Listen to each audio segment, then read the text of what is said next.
joking is to be light-hearted, to say light-hearted things to someone else without offending them.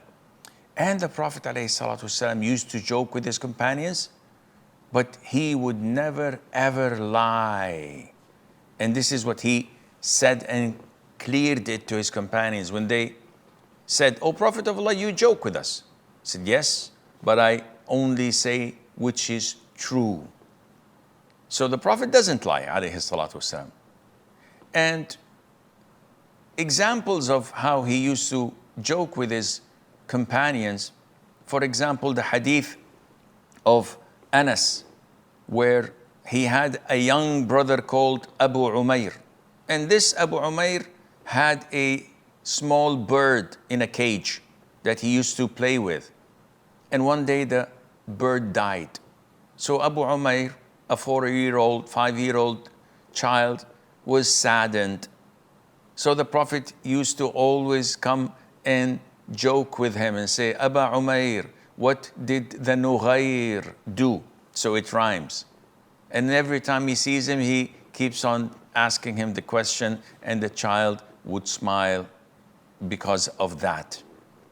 Not only that, in an authentic hadith, there was a nomad by the name of Zahir ibn Haram. May Allah be pleased with him.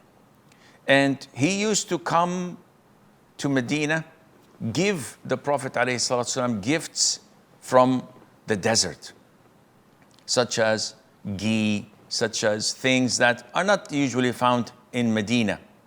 And the Prophet ﷺ used to address the fact that he was close to him by saying, "Zahir is our man in the desert and we are his people in the city." The Prophet loved him as a companion and as a friend, as a person with true spirit. But Zahir was actually an ugly person. He wasn't that handsome. One day the Prophet went into the market and saw Zahir auctioning some of his goods. So he came from behind him and he embraced him, and he could not see him. So he was trying to let himself loose and said, "Who's this? Let me go." And then when he recognized that it was the Prophet ﷺ, he kept pushing himself to stick his back to the Prophet's chest ﷺ. He does not want to be let go. So the Prophet ﷺ announced to the public, joking with Zahir, "Who would buy this slave from me?" This is not a lie. He is a slave of Allah Azza wa Jal. So Zahir smiled and said, "O Prophet of Allah, nobody would buy me. I have no value. You will find me unsellable. Nobody would buy me." The Prophet said, "But with Allah, you are not unsellable.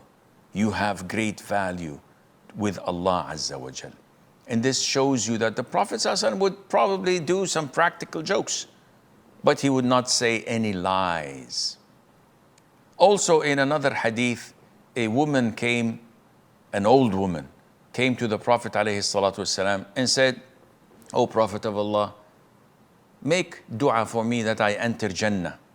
And he said, "O mother of so-and-so, old women never enter Jannah." So the woman started weeping and crying because she felt that she was deprived of entering Jannah due to her age, and she missed her chance. The Prophet ﷺ comforted her on the spot and said to him, "O mother of so-and-so, didn't you know that old women never enter Jannah because Allah Azza wa Jal would turn them into young virgins who are beloved to their husbands?" And he recited the ayah in Surah An-Naba. So humor is something that is essential in our life, with some boundaries, with some extent, because without it, life would be unbearable. Abu Salama ibn Abd al-Rahman, may Allah have mercy on him, he said that the companions of the Prophet ﷺ were not idle or lazy. They used to quote poetry and reminiscence about things that happened during the time of Jahiliyyah. And they would laugh about it. But when there was a challenge or they were forced to compromise something related to Islam, their eyes would grow round and none of them would accept that, and they would stare in anger.